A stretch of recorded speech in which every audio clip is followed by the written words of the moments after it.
भारत के प्रधानमंत्री में अकेले प्रधानमंत्री हैं नरेंद्र मोदी जी, जिन्होंने इजराइल की यात्रा की। और इजराइल की यात्रा के तुरंत बाद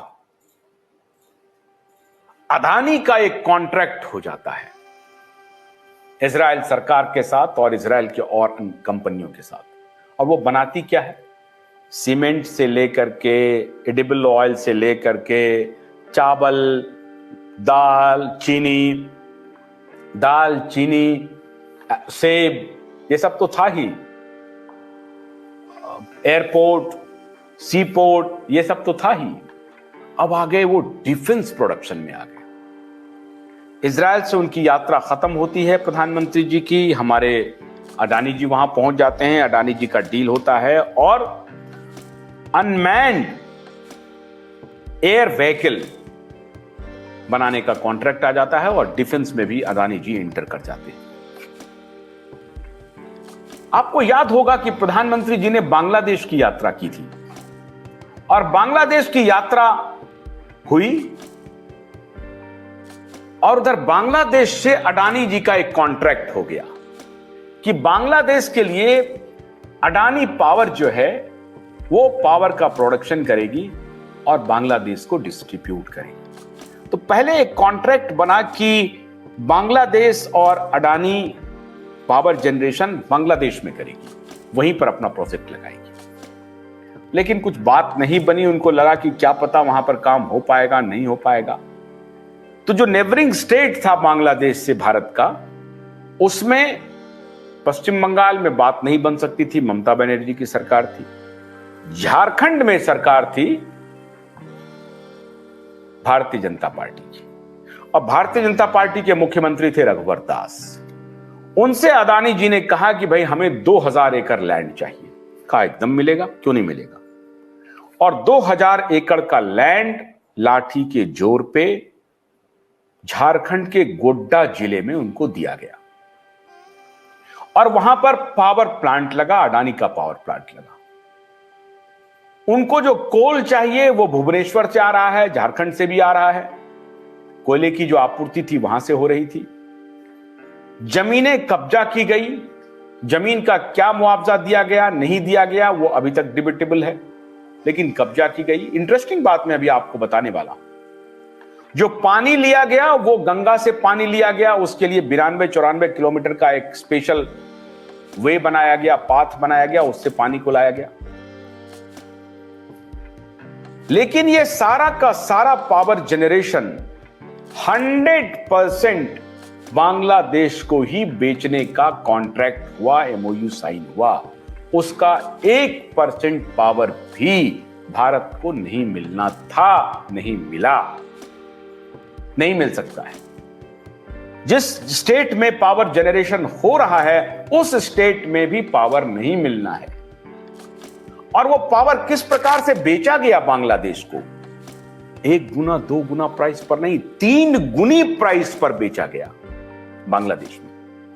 अब इन्हीं सब की रिपोर्ट्स को लेकर के कुछ पत्रकारों ने इन्वेस्टिगेटिव जर्नलिज्म का काम किया और इन सारे रिपोर्ट्स को लाया।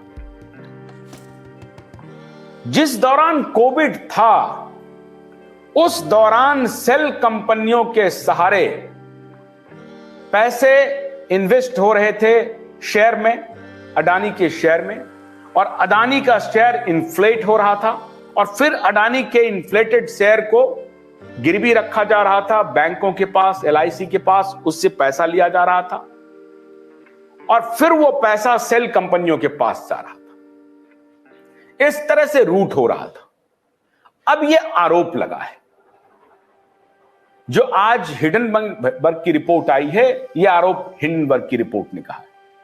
अब हिंडनबर्ग के रिपोर्ट को हम आधार ना भी माने तो भी हमारे यहां शंकर गुहा ठाकुरता और रवि नायर ने इस रिपोर्ट का खुलासा बहुत पहले किया था। हम आपको यह बताना चाहते हैं कि इतना बड़ा झोल चल रहा है लेकिन सरकार की निगाहें बिल्कुल बंद है। सरकार को इसकी कोई खबर नहीं है कि ये कैसे हो रहा है। अब सवाल है कि एक तरफ लॉकडाउन है, एक तरफ लोग परेशान है, एक तरफ कोविड के रिस्ट्रिक्शंस हैं, तो दूसरी तरफ इनके पैसे बढ़ कैसे रहे? क्या कारण है जो इनके पैसे बढ़ रहे हैं?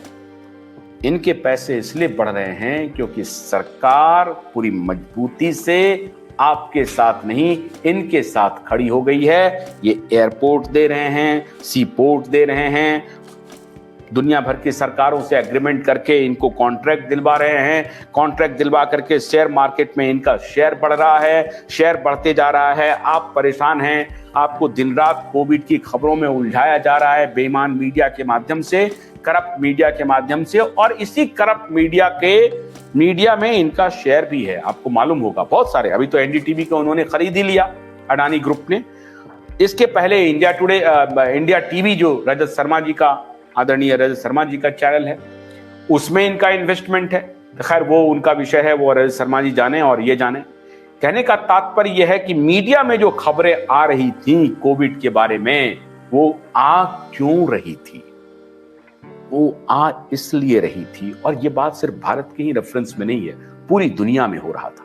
पूरी दुनिया में एक कॉकस ने ये जो नैरेटिव बनाया कि इस नैरेटिव में सारे लोग फंसेंगे और उसी में दिन रात उधेड़ बुन करते रहेंगे, सही है गलत है, सही है गलत है, वैक्सीन लूं नहीं लूं, कब लूं, कैसे लूं, कहां जाऊं, इन्फेक्शन हो जाएगा, हॉस्पिटल जाऊं, वो ऑक्सीजन की व्यवस्था करूं, रेमडेसिविर करूं, क्या करूं नहीं करूं, इसमें आप उलझ जाइए। इतने लोग मर गए, मरने वाले हैं, भयंकर आ रहा है, एक वेव गया, दूसरा वेव गया, तीसरा वेव गया, चौथा आ जाएगा, और आप इसी में उलझे रहे। माने हमारे देश की 130-40 करोड़ जो आबादी है वो इसी में उलझ जाए, सारे के लोगों की क्रिटिकल थिंकिंग को बाधित करते हैं मीडिया के माध्यम से। रात दिन इंफॉर्मेशन इस तरह से बॉम्बार्ड करें ताकि आपके दिमाग पर दूसरे चीज को सोचने का वक्त ही ना मिले दिमाग को। क्योंकि अगर आप उस दौरान जानते कि भाई ये एयरपोर्ट भी चला गया, कौन बेच लिया, क्या कैसे हुआ, अगर नॉर्मल स्थिति रहती तो लोग सड़क पर आ जाते, कोई एसोसिएशन आ जाता, आंदोलन करने के लिए आ जाता, तो कहा कि भाई ये यही मौका है, इसमें आप निपटा लीजिए इस काम को, एयरपोर्ट दे दीजिए, रेलवे दे दीजिए,